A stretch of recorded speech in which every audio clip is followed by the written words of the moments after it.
الحمد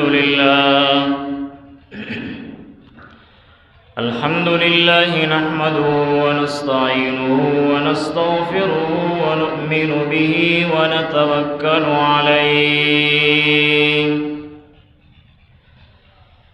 ونعوذ بالله من شرور أنفسنا ومن سيئات أعمالنا من يهده الله فلا مضل له ومن يضلله فلا هادي له وأشهد أن لا إله إلا الله وحده لا شريك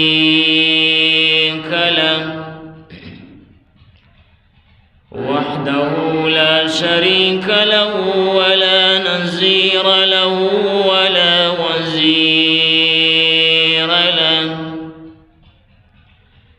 ولا مثل له ولا مثال له ونشهد أن سيدنا وسندنا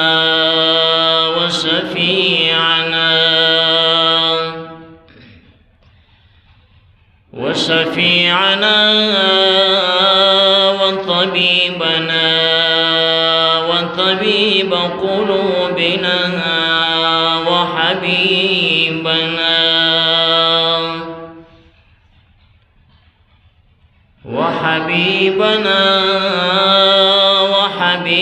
ربنا ومولانا محمدا عبده ورسوله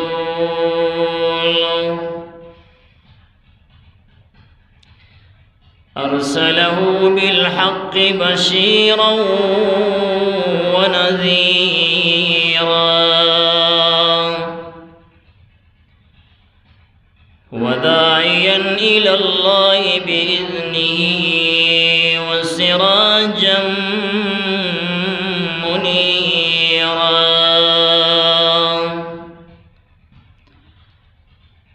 أما بعد فأعوذ بالله من الشيطان الرجيم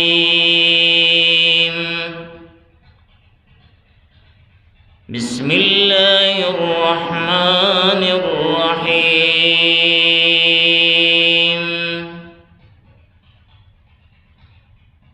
بل تؤثرون الحياة الدنيا والآخرة خير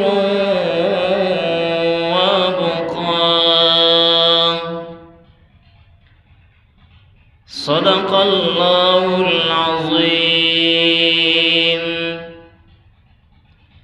وصدق رسوله النبي الكريم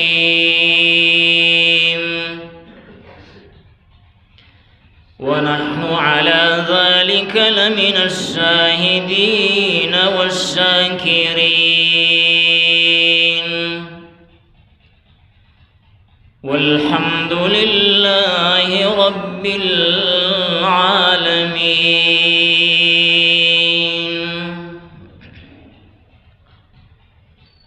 اللهم صل على سيدنا ومولانا محمد وعلى آل سيدنا ومولانا محمد وبارك وسلم عليه. رب اشرح لي صدري ويسر لي أمري واحلل عقدة من لساني يفقهوا قولي. ربي زدني علما ربي زدني عملا.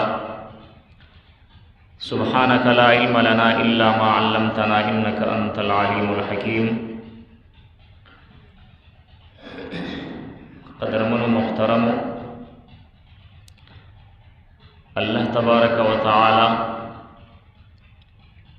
دا قرآن کریم پدغ آیت مبارکہ کی فرمائی بل تؤثرون الحیات الدنیا. اے مسلمانانو، اے دا اللہ بندگانو، تاسو ځان اچولی دی د دنیا د زندګۍ په محبت کی بل تؤثرون الحیات الدنیا والآخرة خیر وابقا، بلکې ستاسو د پاره آخرت چې دی دا باقی او یو بهترین او یو خیر شای دی. د دنیا بجای آخرت ستاسو په ګټه کې دی. خو کچیری آخرت د پاره موږ تاسو تیاری کړی وي، د آخرت د تیاری په سلسله کې حضور صلی الله علیه و آله وسلم له صحابه سره ناست دی او صحابه ته فرمایي چې کیف بكم اذا فسق فتيانكم وطغت نساؤكم. نو صحابه ته فرمایي چې تاسو باندې یو داسې زمانه را روانه ده، د زما پر امت یو داسې دور را روان دی او سبا کوي په هغه دور کې څنګه به ټیم تروي د ازما امت په هغه زمانه کې اذا فسق فتيانكم چې د دوی ځوانان به فاسقان سي، وطغت نساؤكم او شذی به نافرمانی شروع کی، شذی به بغاوت شروع کی، سړیان به فاسقان سی او شذی به باغیان سی. داسې دور او داسې زمانه در باندې را روانه ده. په دغه زمانه کې بس تاسو څه کیفیت وي، څه به کوئ؟ صحابه ډېر تعجباً تور په تعجب کې سول، ولې د صحابه خو پاکه زمانه وه، د صحابه خو یو پاک دور وی، هغه د دې شي تصور نه سوای کولای. نو د الله له پیغمبره پوښتنه کوي، د الله پیغمبره او کائن یا رسول الله صلی الله علیه وسلم، آیا داسې زمانه بم راځي، داسې دور بم راځي چې نوجوانه طبقه دا به فاسقان سي او شذی دا به باغیان سي؟ آیا داسې زمانه هم راتلونکې ده؟ د الله پیغمبر جناب محمد رسول الله صلی الله علیه و آله وسلم لکه دا حالات چې په سترګو لیدل، یو داسې پیغمبر الله را کړی دی. قسم په غیب باندې نه خبره دی. زموږ ستاسو دغه عقیده ده چې پیغمبر علیه الصلاۃ والسلام په غیب نه دی خبر، په پټو نه وی خبر، خو لیکن چې هر کله د الله معیت نه چا سره ملګری سي، نو پیغمبر علیه الصلاۃ والسلام صحابه ته فرمایي واشد من ذلک، تر دغه به هم ډیره بدترینه زمانه ور باندې راشي زما پر امت، تر دغه به هم ډیر خراب دور راشي زما پر امت باندې. نو قدرمنو که موږ تاسو نظر وکړو د پیغمبر علیه الصلاۃ والسلام دغه اولنۍ خبره چې سړیان خاص کر نوجوانان دا بم فاسقان سي. فاسق چاته وایي؟ عام د معاشرې په زبان کې فاسق ګناهګار سړی ته وایي، خو لیکن فاسق معنا صرف د ګناهګار نه ده. فاسق چاته وایي؟ د لغت په اعتبار د لغاتو کتابونه چې ته پر وګورې، لفظ د فاسق دا راوتلی دی له فسق څخه. فسق وایي وهغه لکه یو خرما وي، په خرما کې دننه هډوکی دی، د خرما دغه یو سر ونیسه او داسې سره زور کړه چې هډوکی هلته بهر وغورځي، دې ته وایي فسق. نو دلته پیغمبر علیه الصلاۃ والسلام فرمایي وی نوجوانان بم فاسقان سي، لکه څنګه چې هډوکی له خرما بهر وواتی، دا رقم به د دغه معاشرې او د دغه زمانې نوجوانان به له دینه ځان بهر وباسي، له دینه به ځان بهر وباسي. د الله چې کوم مقرر کرده حدود دي تر هغه به ځان بهر وباسي د الله چې کومې بونډریانې دي تر هغه ځان بهر وباسي د الله چې کوم قیود او حدود دي تر هغه ځان بهر وباسي یعنی د الله یو حکم ته هم دی غاړه نږدي د الله یو حکم هم دی نه تسلیموي د الله تبارک وتعالی یو حکم منلو ته هم دی تیار نه وي ولې چې د مانځه وخت راشي دی لمونځ نه کوي او که د روزې وخت راشي روزه نه لري که د زکات وخت راشي زکات نه ادا کوي او که حج ورباندې فرض شي حج نه کوي نو قدرمونو چش پاته سو نو ځکه د الله پیغمبر فرمایي کیف بکم ای زما صحابه څه به کوئ اشاره ور ټول امت ته ولا ای زما امت څه به کوئ په هغه زمانه کې په هغه دور کې یو ډېر حساسه زمانه او دور در باندې را روان دی داسې دور به وي اذا فسق فتيانكم نوجوانان بم فاسقان سی له دینه به بهر وځي هر قدم به له دینه بهر آخي نن تاسو راسې زما استا د را روانو نسلو د دې تماشا کوه زما استا را روان نسلونه نوجوانان پر کوم طرف روان دي کومه خواته روان دي موږ تاسو کله ناکله دا غور کړی دی سوچ مې کړی دی چې دا زما نوجوان دا کوم طرف ته روان دی زما دغه زوی دا کم طرف ته روان دی صرف په نامه باندې ستا زوی دی صرف په نامه د ستا ورور دی صرف په نامه د ستا اکا او وراره دی په حقیقت کې دا د یهودو او د نصاراو دپاره لګیا دی کار کوي ولې چې موږ ستاسو خپل د محنت سلسله بنده کړې ده مخ ته حدیث پر مخ باندې وړم تاسو ګورئ چې پیغمبر علیه الصلاة والسلام د دغه نتیجه هغه را ایستلې دی وایي د دغه نتیجه به ولې به دغسې نتیجه راوځي د دغه زمانې د نوجوانانو رزلټ به دغسې ولې راوځي پیغمبر علیه الصلاة والسلام مخ ته فرمایي کیف بکم اذا ترکتم الامر بالمعروف والنهی عن المنکر د دې بنیادی وجه به څه وي څه به کوئ ای صحابو څه به کوئ ای زما امته ای د الله بندگانو داسې دور او زمانه در باندې را روانه ده چې اذا ترکتم الامر بالمعروف تاسو به امر بالمعروف نه کوئ تاسو به دعوت و تبلیغ نه کوئ تاسو به چاته یو ښه خبره نه کوئ تاسو به چاته یو نیکه خبره نه کوئ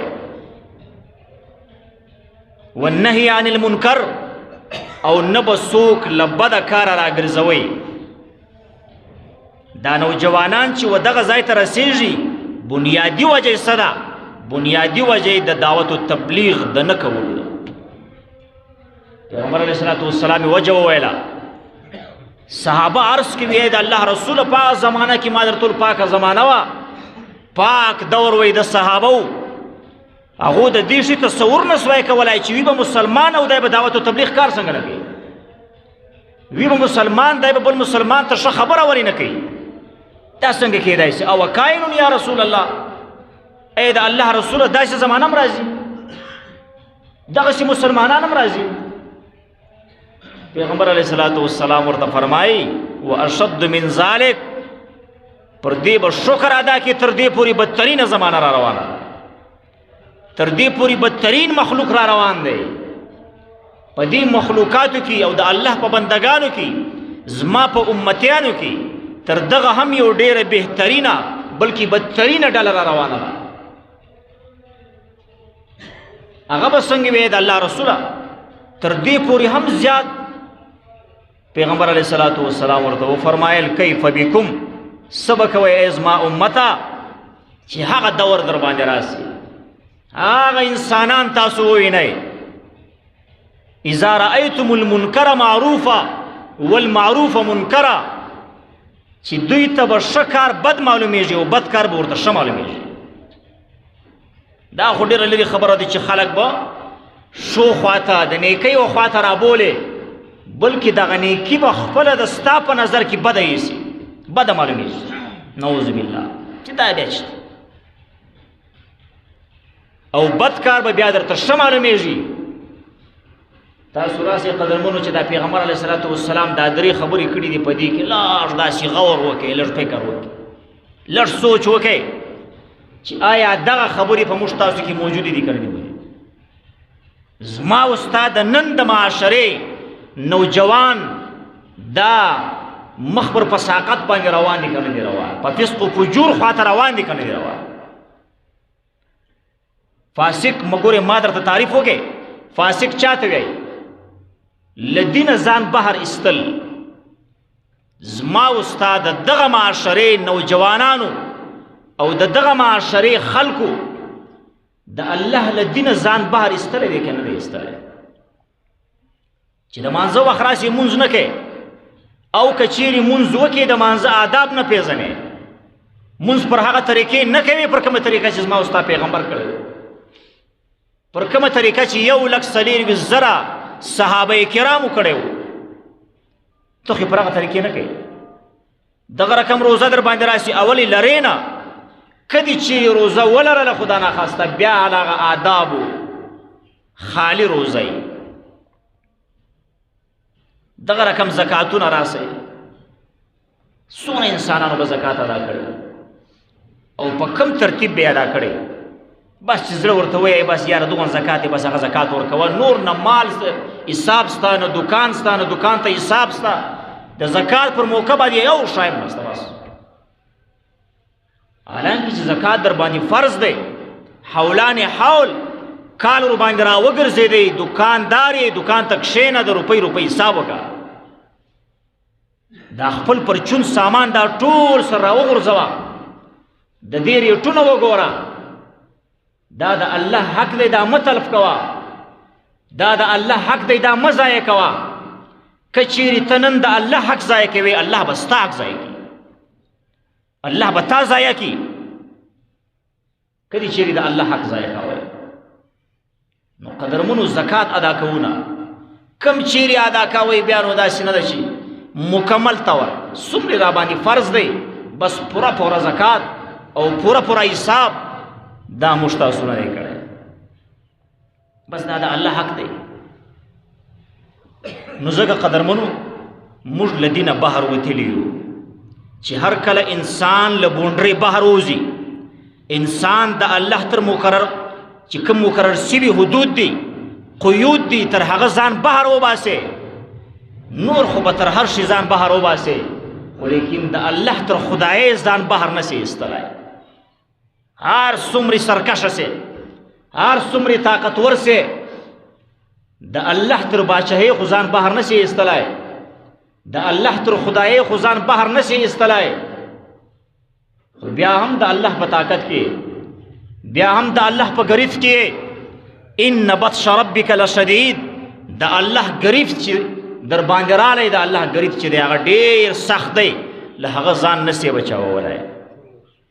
چې د خدای ځان نسي بچاولی، د خدای له خدای ځکه علما فرمایي وی که ګناه کوي یو ور دا سوچ وکړه چې زه د کوم ذات نافرمانی کوم، د کوم ذات کشنای ګناه دی وي، خو د ډېر لوی خدای د رب العالمین نافرمانی ده، ځکه و دې کشنی ګناه ته کشنی ګناه مه وایه، دا یو ډېر لوی عظیمه ګناه ده. ولی د یو عظیم خدای نافرمانی ده، داسې عظیم رب، داسې عظیم خدای، د هغه له خدای سه علما فرمایي وی ځان بهر وباسه، د هغه له مځکې ځان بهر کا، د هغه د اسمان له سایې ځان بهر وباسه، بیا ګناه وکړه. او که دومرې بېبسه یې، دومرې کمزوره یې چې د الله له مځکې ځان بهر نسې ایستی، د الله د اسمان له چترۍ څخه ځان بهر نسې ایستی، او دا خپل شپږ فوټه بدن کې د الله نعمتونه له ځانه نسې غورځولی، د الله نعمتونه استعمالوي، بیا څنګه د دغه الله نافرماني کوي؟ دا خو به ډېر کمزوری او بدبخته انسان وي چې هغه د یو مالک وي، هغه مالک ته د کپړې هم ورکوي، د خوراک هم ورکوي، د مسکن هم ورکړی وي، مکان دې هم ورکړی وي، غم او شادي ښه او بد ټول پر هغه مالک باندې دي. دا راپورته شي دغه مالک نافرماني شروع کړي. دا به ډېر بېکاره سړی وي که نه؟ دا ما ستا په دې معاشره کې واضح مثال دی. دا خو به ډېر بدبخته انسان چې هغه در سره څه کوي او ته ورسره څه کوې. زما او ستا خدای له ما او تا سره څه کوي؟ الله له موږ تاسو سره څه کوي؟ کوم شیانه دې راکړي؟ د الله نعمتونه له ځانه لرې کا، د الله نعمتونه له ځانه لرې کا، ویې غورځوه، بیا چې څه کوې هغه کوه. د الله له خدایۍ بهر ووځه، بیا چې څه کوې هغه کوه. او ای بنده، ای امت د رسول الله صلی الله علیه وسلم، که دومرې کمزوری یې چې د الله نعمتونه نسی واپس کولای، د الله دغه درکړي نعمتونه له ځانه نسی لرې کولای، د هغه بغیر د ستا ګزاره تنګه ده، د الله له خدایۍ بهر نسی وتلی، نو بیا داسې وکړه، بیا د دغه عظیم خدای او دغه عظیم رب چې قدم په قدم د هغه نعمتونه مخ ته پراته دي، څنګه دې پر هغه پښه لګولې ده او پاتې شو د هغه نافرماني کوې؟ څنګه دې د هغه نعمت په غاړه کړی دی، د هغه ذات نافرماني کوې؟ څنګه د هغه ذات پر مځکې باندې ګرځې، د هغه نافرماني کوې؟ څنګه د هغه ذات د اسمان تر چترۍ لاندې ژوند او زندګي تېروي او بیا د هغه ذات نافرماني کوې؟ او نافرماني کوې په چشم باندې، خو په سترګو به یې کوې، سترګې هم دغه خدای درکړي، په لاسو به یې کوې، په پښو به یې کوې، دا ټول اندامونه دغه خدای درکړي. نو ځکه قال النبي صلى الله عليه وآله وسلم كيف بكم اذا فسق فتيانكم وطغت نساؤكم.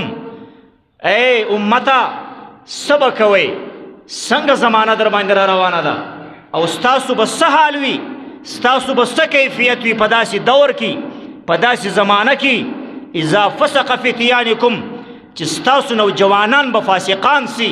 د فاسق معنا ما درته وکړه چې د الله له دینه ځان بهر وباسې، د الله له دینه ځان بهر مه باسه، چې د الله له خدایۍ ځان بهر نسې ایستلی، لہذا د الله له دینه هم ځان بهر مه باسه.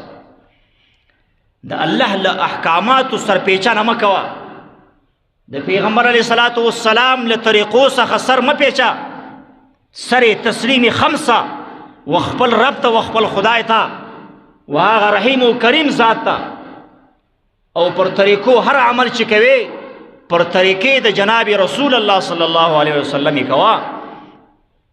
بیا به نو تله دغه حدیث د دغه حدیث له مصداق ځان بچاو کې، او دغه رقم د کورو زندګۍ ته راسئ. وطغت نساؤکم، د الله پیغمبر فرمایي ښځې به م باغیانې سي، ښځې به م بغاوت شروع کړي، ښځې به م هم له دینه ډېره لرې روانې وي. ښځه به د ستا وي خو لیکن د ستا په خوله به نه کوي، خور به د ستا وي لیکن ستا په خوله به نه کوي، له مخه حیا مور به د ستا وي خو لیکن د ستا په خوله به نه کوي. د ستا د کور په چاردیوالۍ کې به دننه مستورات وي، د ستا د کور په چاردیوالۍ کې به دننه ستا رشته داري وي، دی به ستا خبره نه مني، ډېر بغاوت به یې کړی وي. هغو ته هم دا وینا ده د پیغمبر علیه صلات والسلام، وینا صرف د امت و نوجوانانو ته نه ده، و نوجوانو ښځو ته هم ده چې بندې زندې اوسئ. وقرن فی بیوتکن ولا تبرجن تبرج الجاهلیة الاولی، هغه د پخوانۍ د جاهلانو چمونه پرېږدئ، د هغه انسانانو چې هغه جاهلې ښځې ولې د هغه چمونه مه کوئ. راسئ و الله ته سر تسلیمي خمسئ، په پرده کې اوسه. ای مسلمانې خورې مورې، په کور کې دننه اوسه، له کوره بهر مه راوځه. ستا ته الله ډېر عزت درکړی دی، تا ته الله ډېر احترام درکړی دی، تا ته به هر څه تیار کور ته راځي. او که دې چیرې یو ور دغه لوپټه وغورځوله او یو ور دغه د معاشرې په ناسور کې راللې، یو ور د بازار د بازاریانو انسانانو نظر پر تا باندې ولګېدی، بیا الله د ستا له مخه هغه نورانیت پورته کوي. بیا به دومرې خوار او ذلیله ګرځې، بیا به یې سړی نه درګټي، بیا به یې ته خپله ګټې، بیا به ورور نه درګټي، بیا ته خپله ګټې. ولې تا خپل هغه د حیا چادر چې کوم دی هغه دې له ځانه غورځولی دی. تا هغه د حیات ریالي ټوپ کړی دی. نو ځکه قدرمنو له مستوراتو د امت د ښځو سم خواست دی چې د امت نوجوانان مه بربادوئ او خپلې ځوانۍ مه بربادوئ. خپل طاقتونه الله درکړي دي. د صحابیاتو تاریخ وګورئ، خپل طاقت د الله پر دین ولګوئ، د الله پر دین باندې خپل طاقتونه صرف کړئ. قرآنونه چې دي هغه په الماروی کې بند زند پراته دي، په ګرد و غبار له دوړو ډک پراته دي. یو داسې نوجوان نشي پیدا کېدلی چې هغه راسي د الله دا قرآن راواخي او مچې کړي او له خاورې صفا کړي او تلاوت یې کړي. ولې دغه د قرآن د خدمت دپاره به کفار راځي، د قرآن د خدمت دپاره به یهود او نصارا راځي. د قرآن خدمت خو د مسلمان ذمواري ده چې موږ او ستاسو هم د قرآن خدمت نه وکړو. هغو خو د خپل کفر دپاره ډېر خدمتونه کړي دي. که ته وایې څنګه خدمت یې کړی دی؟ لوی خدمت یې د موبایل په شکل کې دی. موبایل په لاس در کړی دی. ما درته وویل اذا فسق فتیانکم، داسې مې د الله له دینه د الله د دین له چترۍ داسې بهر وتلي یو، داسې بهر زندګي تېروو، بهر روان یو چې زوی خو به ستا وي په نامه باندې، خو لیکن د ده شعار، د ده کردار، د ده گفتار دا به ټول د یهودي وي، دا به ټول د نصاراوي وي. زما او ستا د دغه معاشرې فرد به وي، د ډېرې مسلمانې کورنۍ سره به تعلق وي، خو لیکن د مسلمانۍ به بوی نه وي پکښې. ولې موږ ستاسو باندې محنت نه کوو؟ ځکه پیغمبر علیه الصلاة والسلام فرمایي اذا ترکتم الامر بالمعروف والنهي عن المنکر کیف بکم. ای صحابو څه به کوئ؟ ای زما امته څه حال به م وي چې تاسو امر بالمعروف نه کوئ، یو ښه خبره مسلمان ته نه کوئ، له بده کار یې راګرځوئ نه. من رأى منكم منكرا فليغيره بيده فإن لم يستطع فبلسانه وإن لم يستطع فبقلبه وذلك أضعف الإيمان. حالانکه د خپل پیغمبر فرمان واوره. ستا پیغمبر څه فرمایي؟ ای زما امتي کدی چیرې یو منکر کار ولیدی، کدی چیرې یو بد کار ولیدی، په لاس دغه سړی پوه کا، په لاس یې له دې بده کاره راوګرځوه. او کدی چیرې فإن لم یستطع، په لاس یې نسې راګرځولی، کمزوری یې، فبلسانې، نو په ژبه ورته وایه دا کار مه کوه، دا غلط کار دی. او کدی چیرې فإن لم یستطع، کدی د دې طاقت هم نه وي، فبقلبه، په زړه کې بد وایسوه، وذلک اضعف الایمان، او ای زما امتي په ایمان کې ډېر کمزوری سوی. دا به ستا د ایمان هغه کمزوري درجه وي چې په زړه کې کم سے کم د ده دغه بد عمل بد وایسوه. خو لیکن دا زمانه هغه زمانه هم نه ده، موږ یې بد هم نسو ایسولی. ولې مخته د الله پیغمبر څه فرمایي؟ اذا رأیتم المنکر معروفا والمعروف منکرا کیف بکم. ای زما صحابه څه به کوئ؟ څه حال به م وي ای زما امته چې تاسو ته به بد کار ښه معلومیږي او ښه کار به درته بد معلومیږي. داسې زمانه ده. نن خو چاته موږ دا نسو ویلی چې دا کار ولې کوي، نه په لاس ګرځولی سې، دونه طاقت در کې نسته. یو سړی غلط کار کوي، نه په خوله ورته ویلی سې، دومره طاقت در کې نسته. او نه په زړه کې چې دې بد ایسولی سې، دومره طاقت در کې نسته. بلکې الټا چې دا کوم بد عمل کوي ته هغه ته ښه عمل وایې، ته هغه ته ښه کار وایې. نو که دې چیرې په زړه کې بد ایسولی وای، نبي علیه السلام به دا کمزوری ایمان در کې سته چې موږ تاسو په زړه کې هم بد نه ایسو، او الټا ګرځه دا بد کار راته ښه کار معلومیږي او ښه کار راته بد کار معلومیږي. اوس راسه اندازه ولګوئ ایمانونه تر کومه ځایه رسېدلي دي. الله دې فضل وکړي، الله دې د فضل معامله وکړي، الله دې د رحم معامله وکړي، الله دې زموږ د ستاسو د ایمانو حفاظت وکړي. په دې دور کې زار ټیم دا خبره کوم، د ایمان تحفظ کول ډېر مشکل کار دی، د ایمان حفاظت کول ډېر ګران کار دی. خو لیکن من کان لله کان الله له، ځان د خدای که خدای به دستاسي، دغه الله به دستا د ایمان حفاظت کوي، دغه الله به ستا د یو عمل حفاظت کوي او په عمل نامه کې به محفوظه کوي. او بیا به د محشر په میدان کې ستا په مخ کې پیښوي چې دغه ښه کارونه خو دې کړي دي، دغه نیک اعمال خو دې کړي دي. نو ځکه زموږ ستاسو د رسول الله صلی الله علیه وسلم امتیان یو، ځان ته د پیغمبر علیه الصلاۃ والسلام امتیان وایو. د پیغمبر علیه الصلاۃ والسلام یو یو فرمان ته سوچ کوئ، یوې یوې خبرې ته سوچ کوئ. د الله له دینه خزان بهر مه باسئ، د الله له دینه فرعون ځان بهر ایستلی وی، د الله د دین له چترۍ سه فرعون ځان بهر ایستلی وی، انجام یې څه سو؟ قارون ځان بهر ایستلی وی، انجام یې څه سو؟ ابو جهل ځان بهر ایستلی وی، انجام یې څه سو؟ د الله له دینه ځان بهر مه باسه، ابو لهب څه انجام سو؟ او دا رقم د الله د دین په چترۍ کې چې دننه ژوند او زندگی تیروي، د هغه دپاره د صحابه و مثال نه 1,40,000 صحابه چې الله ورته د خپل رضا اعلان په قرآن کې کوي چې زه تاسو راضي یم، ای صحابه و زه تاسو راضي یم چې په دنیا کې مغفورین لله، الله یې ټول به بخښلي یاست، د ټولو خطاوې معاف. داسې اعلانونه الله ورته په دنیا کې نه ورکړل. ولی وجه سواله دوی د الله چې کوم قیود او حدود ول په هغه کې اندر زندگی تیروله، د شریعت مقدسه چې کومې بونډریانې ولې هغه یې نه کراسولې، په هغه بونډریانو کې دننه ژوند او زندگی تیروله.